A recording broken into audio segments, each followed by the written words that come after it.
Welcome to Study Buddy, meditation philosophy for the heart of your practice. This is a live online discussion of ancient yogic texts amongst meditation practitioners in the Shambhavananda yoga tradition. My name is Acharya Satyam, a resident teacher at Konalani Yoga Ashram in Hawaii, and I welcome you with love and respect.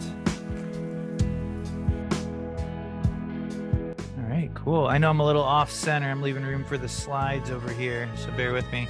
Geeta, welcome back. How you doing? Good to have you. Cool. Pujari, welcome to the program. I love the feather boa in front. That's awesome. Yogita, always a pleasure. Looking forward to your talk next week. And Jatila's here too. He's just not signed in. And then we've got a bit of a, one sec. Everything's really backwards on my end today. Got a bit of a crew here at Konalani. There we go. Is everybody? Perfect. And we're back. Okay. All right. Well, without further ado, let's get started.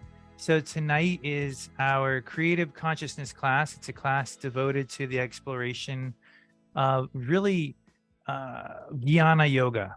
You know, I know that we call jnana yoga, basically the study of philosophy, but it's really like an art form that you have to participate in. And today is sort of an opportunity that we set aside where normally we take in a lot of information. And then this is a time we set aside to let it resonate and then to allow ourselves to approach the creative process, to be creators from the most yogic or most centered place we can imagine. And really to let that process unfold. You know, Swami Rujananda said repeatedly, meditation is a creative process. He uses the word creative almost as much as he uses the word grow. I mean, it really is in there a lot. And so here we are, setting aside time to explore this as a Sangha in a sort of a formal setting and to see what comes of it. Every time it's been incredibly both entertaining, but also incredibly inspiring, I think. So we're going to begin. Marcella's going to take about 5 minutes to recap some of the inspirational work since our last session. And then I'll come in and add a few notes on the previous dharana. And then it'll be time to meditate for a little bit and then write. So Marcella, I'll hand it over to you. Thanks. Hello, everybody. I just wanted to basically bring up a couple of the points that were really kind of stuck out to me and came up in my own writing. And I'm glad that Sachan brought up just kind of the creative process and how important that is, because that was also something that was coming up for me, is like taking that time to work with it. For me, really to write it out. I find that like when I just do this free writing practice, it's like so much more is uncovered, or just more layers of understanding are uncovered. And so I kind of just wanted to bring that back up. And then going back, if you remember the class that we did on Ganesh and getting to know Ganesh, it brought me back to that feeling of devotion, and how for me, when I bring up that feeling of devotion, it instantly like opens my heart, and I'm instantly in a more like centered space.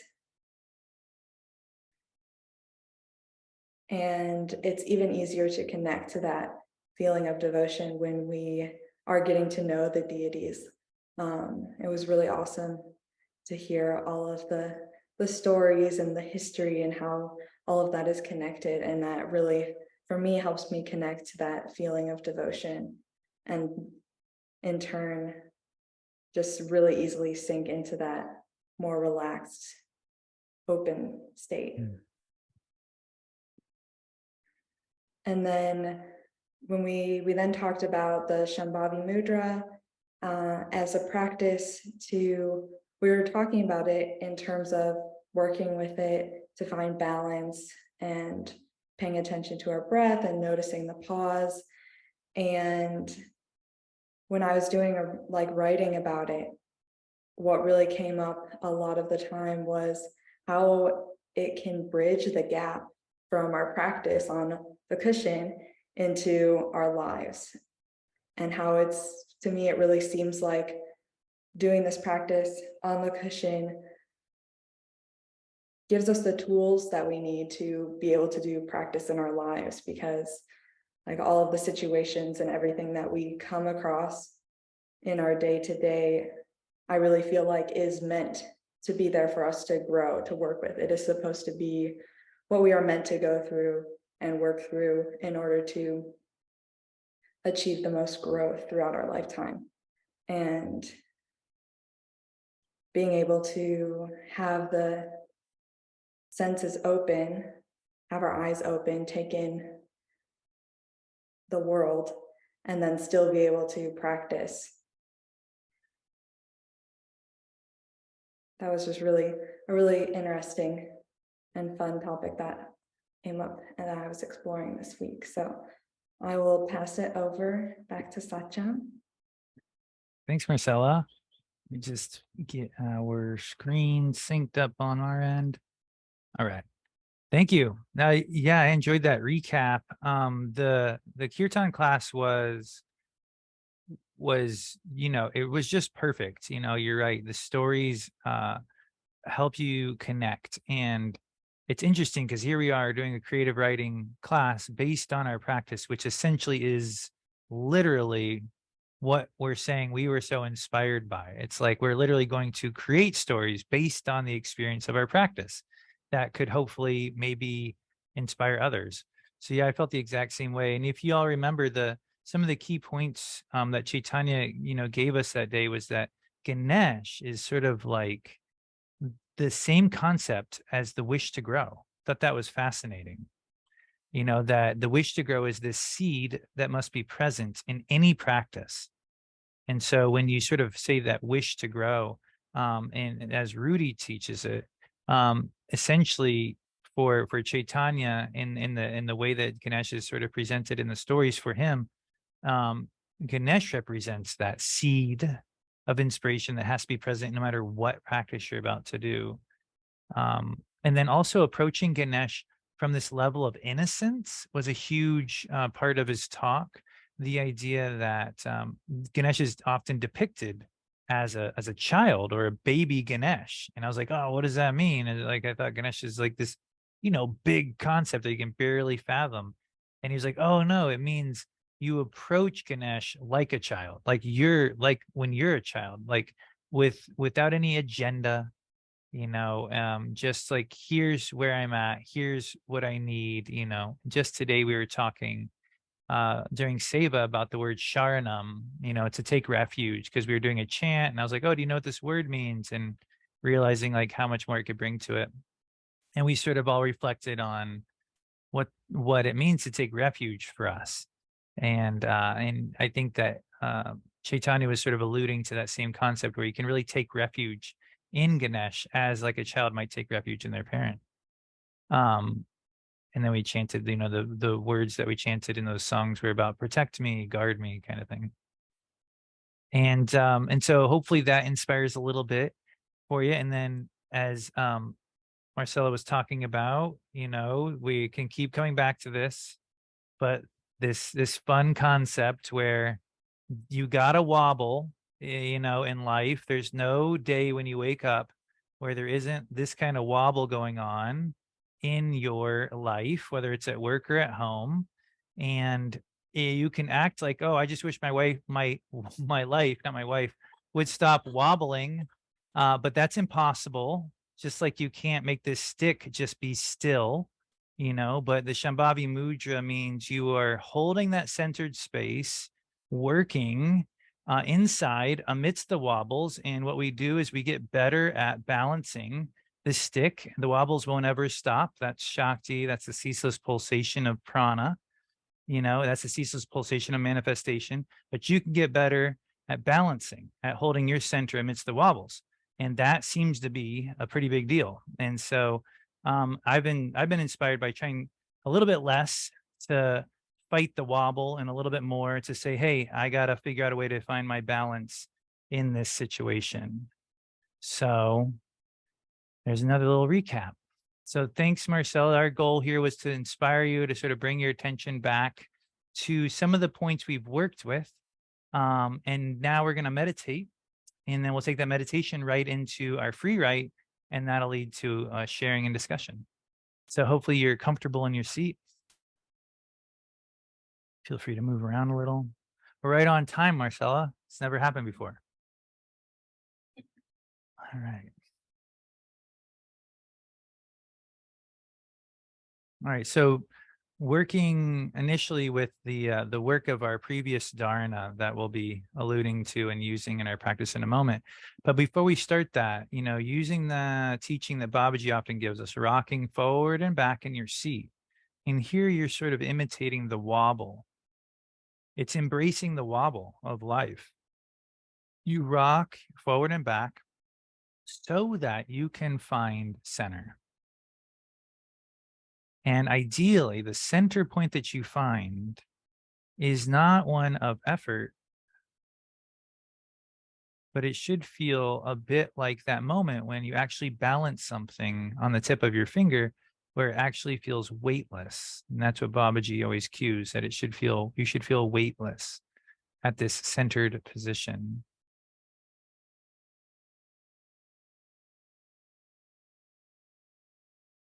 And you don't really have to stop all of a sudden, if you were a buoy in the ocean and the ocean suddenly got still, it would take a while for those waves to truly subside.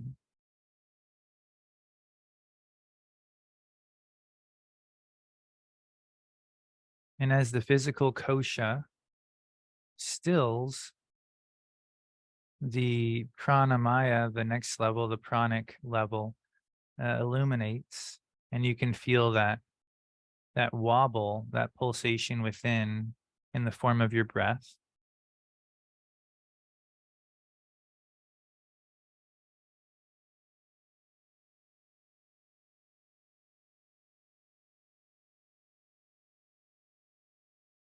And we can embrace the wobble of our breath just like we did with our body. You smooth out the breath a little bit. You keep it moving. Sort of move with it harmoniously.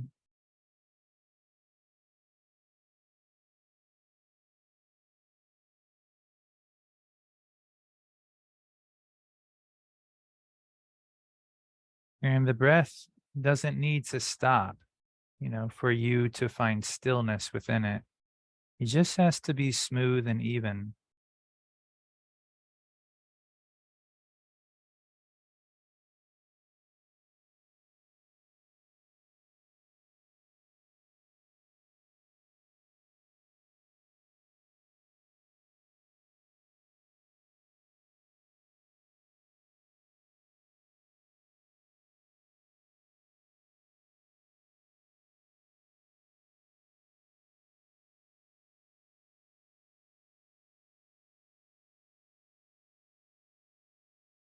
And from here, you have the option to gently open the eyes to allow yourself to have a soft focus and to begin to approach the Shambhavi Mudra.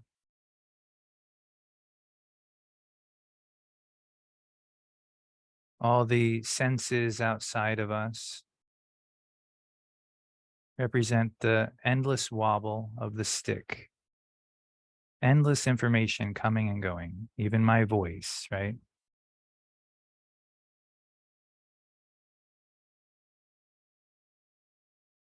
And we all just want the wobbles to be over, to just stop wobbling, to just find stillness, to just feel the heart. But might not be the most direct path. The most direct path is to work with your experience. There is a place of stillness within you that you can reference within this moment, just like when I'm balancing the stick. I'm holding my center. Well, right now, you can hold your center and feel the breath still moving.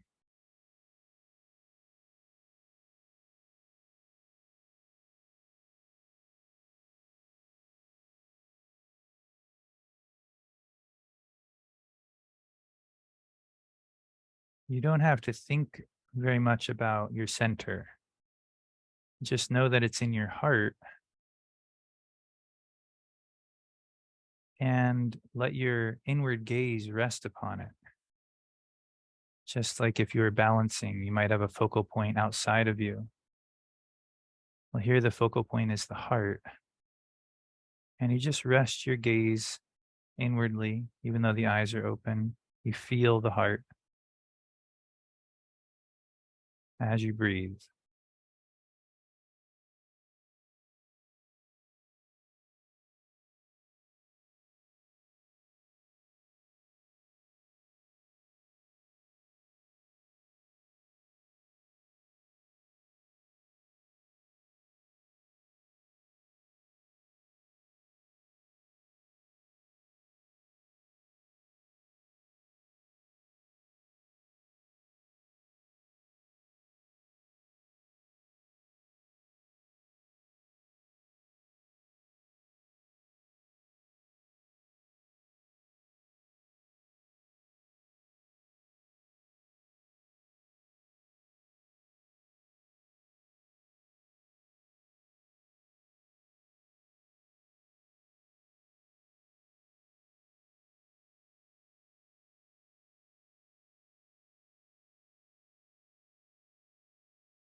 Sometimes you get swept into the thought flow. It's almost like the stick leans to the side and you just sort of don't realize it, but it just sort of falls over. And that's when you just pick the stick back up. You find your physical center and you start to gently smooth out the breath and try to find your heart amidst the pulsation of the breath.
And as you hold that awareness at center amidst the breath flow, allow the pauses between your breath to come to you and to feel that fusion of inner and outer worlds that occurs at each fusion of the inner in breath and out breath.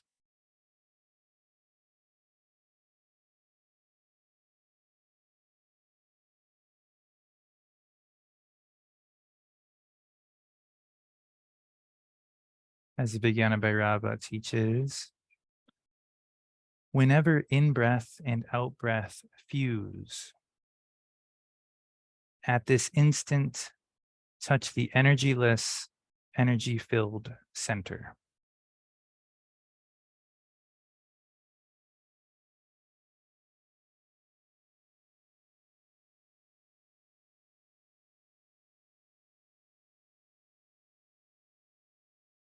Whenever in breath and out breath fuse, at this instant, touch the energy-less, energy-filled center.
You can't make the stick stop wobbling. You can't make the mind stop thinking. But you can actively work to find your center. And when you do, that seems to be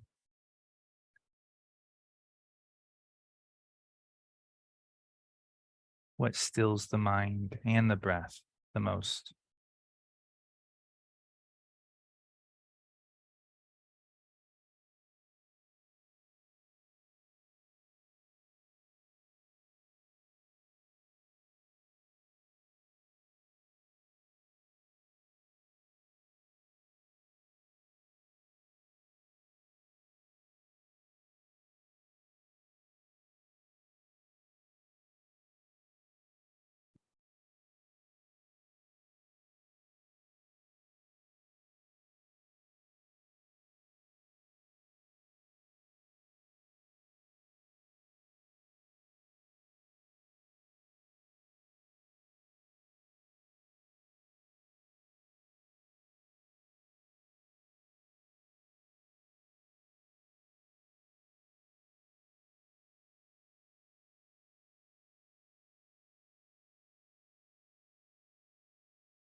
Try to let it be a game. Try to let it be a practice instead of trying to be perfect or done with it. Engage with your practice. Balance your awareness. Feel for an even more inward point, an even more centered space, no matter how it feels on the outside.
You can allow the eyes to close if they aren't already.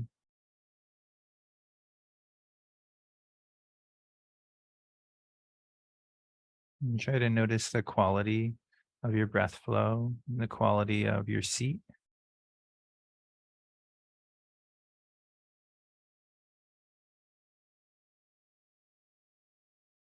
And before we even talk about the prompts or the writing part, just sort of reflect for a moment on what did you actually use in your practice that helped you practice? There's a lot of ideas, there's a lot of philosophy, there's a lot of visualizations, imagery, but what really did you do with it? What landed for you in such a way that it was actually useful and helped you practice? And try to, you don't have to name it, but just try to like acknowledge that there is something you did, something that was maybe inspired by the work that we've been doing. And that's a really great place to focus for your writing. Even just wondering, what was it? And asking yourself that and exploring that, never even naming it.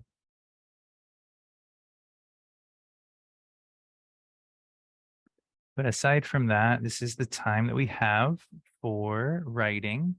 Marcella, feel free to unmute if you'd like to add anything to the prompts or to give any kind of direction on that level. I'll just stick a couple of prompt ideas in the chat box in case anyone needs some inspiration. That's an awesome idea. Thank you. And we're going to write for 10 minutes, which used to seem like a long time. Maybe it still does. I don't know. I think it seems like a pretty great amount of time. You'll be surprised. So we're gonna write for 10 minutes. I'll have a timer on the screen in case you ever need to reference it. The goal is to try to not do any self-editing. We're trying to not like, you know, oh, I don't know what I'm supposed to say. Just try to let yourself as if you're doing a sketch of a landscape. There's definitely something worth writing about, and just try to let it happen as easily as you can. And as you go, if possible, imagine you're wobbling that stick, which is like your pencil. That stick's wobbling, but can you feel any center point while you wobble that stick across the page? All right.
Just a heads up, we're about halfway through. Always good to recenter and keep trying to find that heart while you wobble.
Just about a minute left.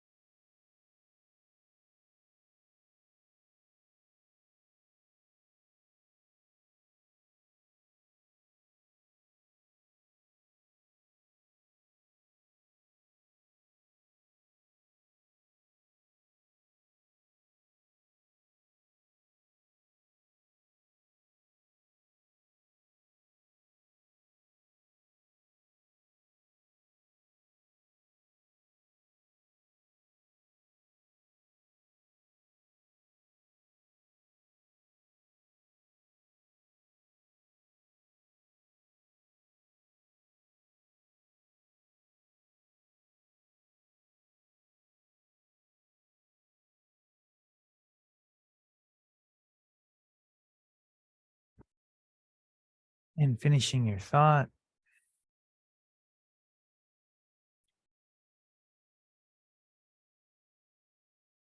Let's all take a moment to reread what we wrote and highlight, underline a key word or phrase and put it in the chat box.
All right, we've already got quite a few coming in, and I'll write here for our group, just taller amount.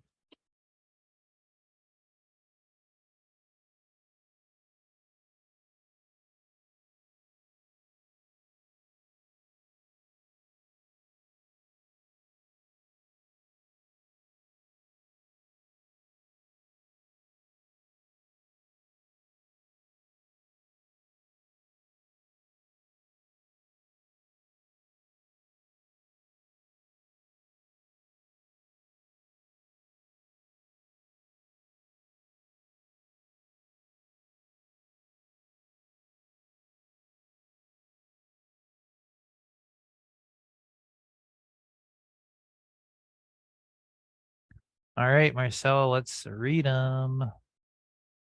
Let's see. All right. Whoa, Ready? cool. Yeah, go for it. Rudy, Reps, and Rain. Wow, fun. 3 favorites, blending like juicy veggies, fine herbs and sauces. Tashi Expand saucy. and accept. My bad. Spark of discovery.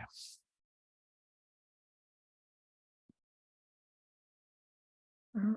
Rudy, Reps, and Rain, soothing like smiles, laughter, and happiness, the energy-filled moment.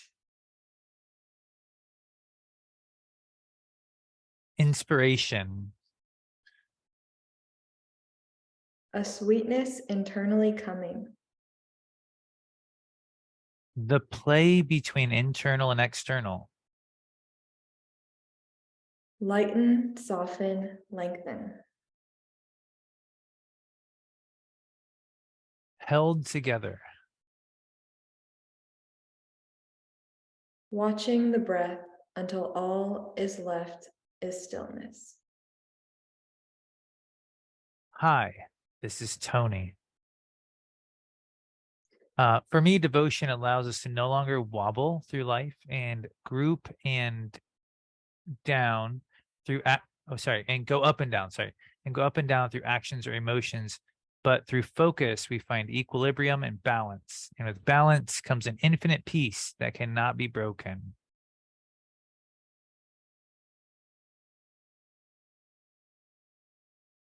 And we should probably conclude with Rudy, Reps, and Rain.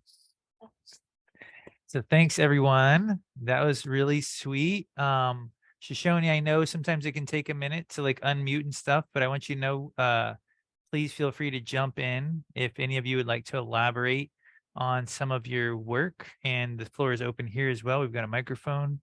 Would anyone like to elaborate on their keywords or their phrases? There's a 8-second countdown until you are called upon.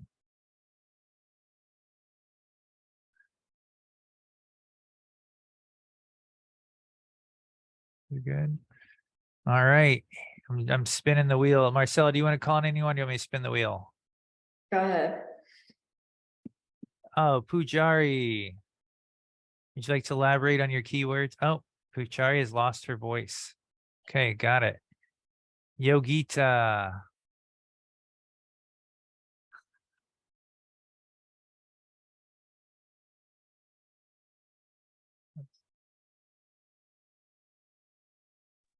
Okay.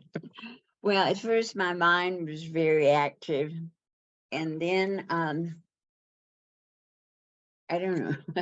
I wrote so much. And then I was thinking about devotion means respecting, loving, caring. Doing a mantra to a deity or guru, and connection with their energy. And then I was thinking about balance, breathing into my heart and opening it wider and wider. And what helped me is watching the breath and the breath in and out with the sound of Hamsa. And as I said, my mind was active, but when I kept watching the breath until I had a stillness.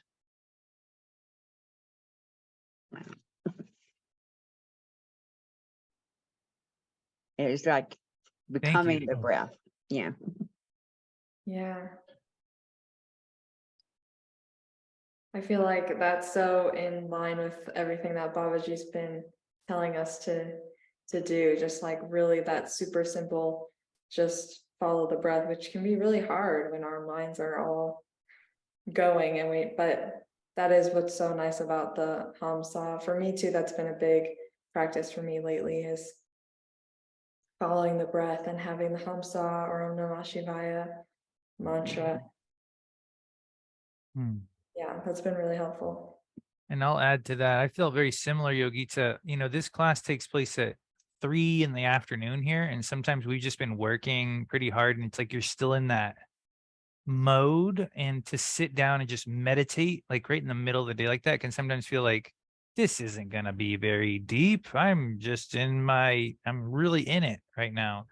And I felt similarly, but I just was like, I'm just going to be persistent. Like you said, like, okay, here's my experience. And then here's what I can do. And I was like you felt, Yogita, just sort of like, it just sort of let it happen, like not try to push or pull it, but like, okay, if I just put the energy in, what will come out the other side? And, that's why I ended up writing about myself, was similar to you.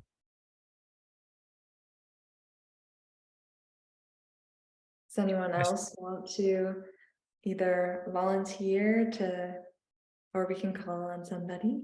Anyone wants to you could either read something that you wrote or just elaborate on what came up.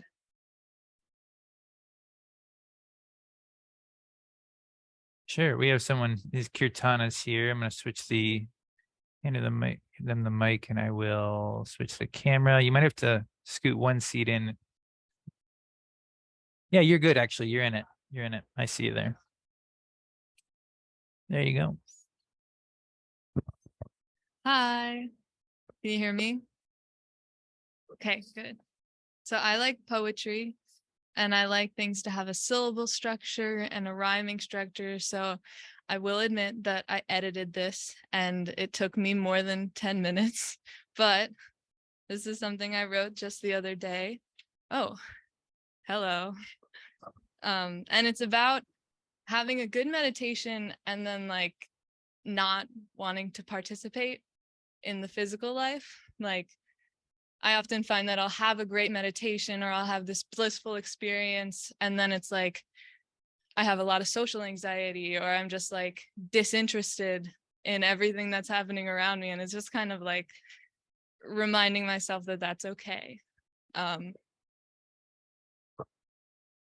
Inward grasping, gasping, lapping hungrily the bliss, fearful leaving, heaving, scared of all the love I'll miss, sprinting inside to hide, blind to the external kiss, careful, listen, glistening is all that I remiss, lighten, soften, lengthen towards all that I resist, float and follow inward, deeper still is outward bliss. And that last line, deeper still is outward bliss, is like keeping that center and allowing that to be the conduit that makes it palatable to be a physical person around physical people and to interact with the physical world. Thanks. Oh, That was really amazing. Awesome poem. And also I feel that so much. I totally am like, just sometimes it's like, that's like what Babaji's always saying too, about like bringing our practice into our lives. And then it's like, but I just want to stay inside my little meditation room and that's it. Especially after like an intensive, I'm like, oh, this has been so great. I don't want to, just want to stay in this little safe bubble that I made. And yeah, I really feel that. And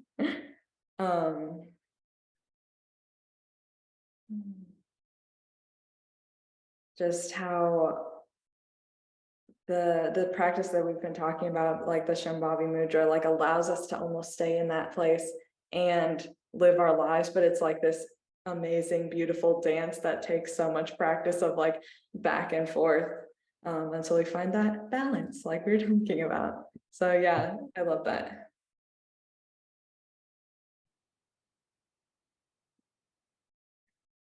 yeah, and I'd also like to nominate that for the newsletter. If you would, I don't know if you feel like it, but it's such a great sort of example of what that last Dharna was about, because that last Dharna is going to be in the newsletter. So that was awesome. And I'd love to be able to read that again on my own and like take my time with it. That was awesome. Yeah, I know. I wanted to hear it too, twice.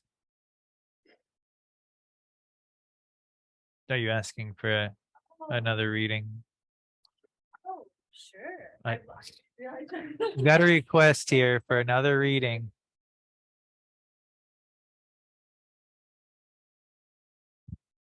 Take two. Inward grasping, gasping, lapping hungrily the bliss, fearful leaving, heaving, scared of all the love I'll miss, sprinting inside to hide, blind to the external kiss, careful, listen, glistening is all that I remiss, lighten, soften, lengthen towards all that I resist, float and follow inward, deeper still is outward bliss.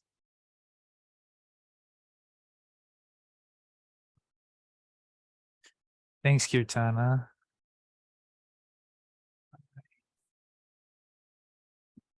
So it doesn't have to be a poem, but would anyone else like to share and a little bit from your writing? And I also will say, like, if you are working on things, to bring them to this class and to use this space to work on them again, like to edit or to like refine. I mean, that's definitely what this is about too. You never have to just stick to what we're doing in this one room in this 10 minutes. Just looking around. Sometimes you got to watch for the shuffle on the floor at Shoshone. All right. Rudy reps in rain. Oh, Pujari is going to sign for us. Yep. I think if you could hear me. Yeah, your video's gone, but yeah. Right, because I'm on my phone. I can't do both. Oh, at the cool, same cool. time. But Cool. I just want to say I miss you all so much. And the poem was so beautiful and it's so reflective of exactly what our practice is. Like, oh, sometimes you just don't care what somebody's going to tell you, and do you have to hear it? And sometimes you have that social anxiety, and you come out of a blissful class. I mean, everything you said, Kirtana, was just so well spoken in such few words. Reps would be very, very happy, and I think it would make a great song. That's what I wanted to say. I miss you all. Thanks, Pujari. We miss you too, was uttered here and here.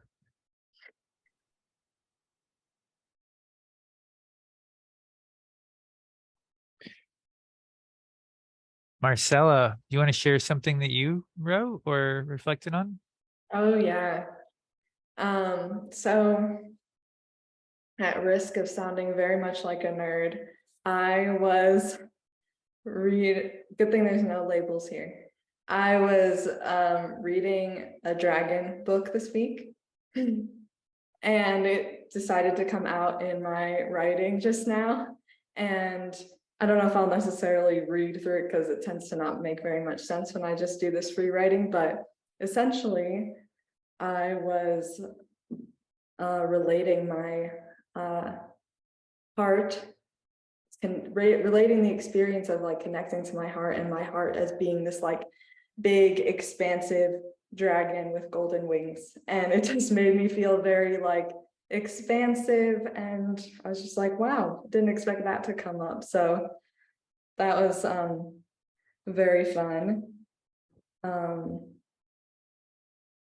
and kind of like about like connecting inside connects me more and more to that like inner strength and power, and also like wisdom. And so that was kind of what Thank came you. up.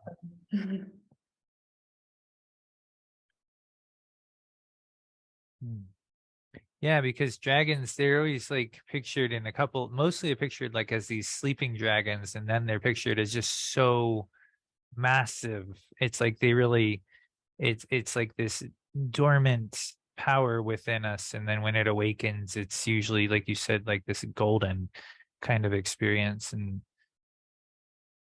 definitely seems, and I know Babaji loves dragons for a very good reason.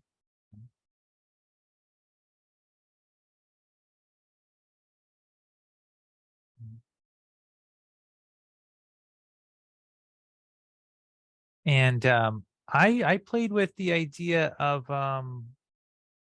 trying to pay attention to the wobble when I'm not moving at full speed. I had this feeling like some of the hardest times for me to practice are when I'm tired, when I'm like tapering down and feeling tired and realizing like I had this moment when I just was asking myself, is it possible to be too tired to practice?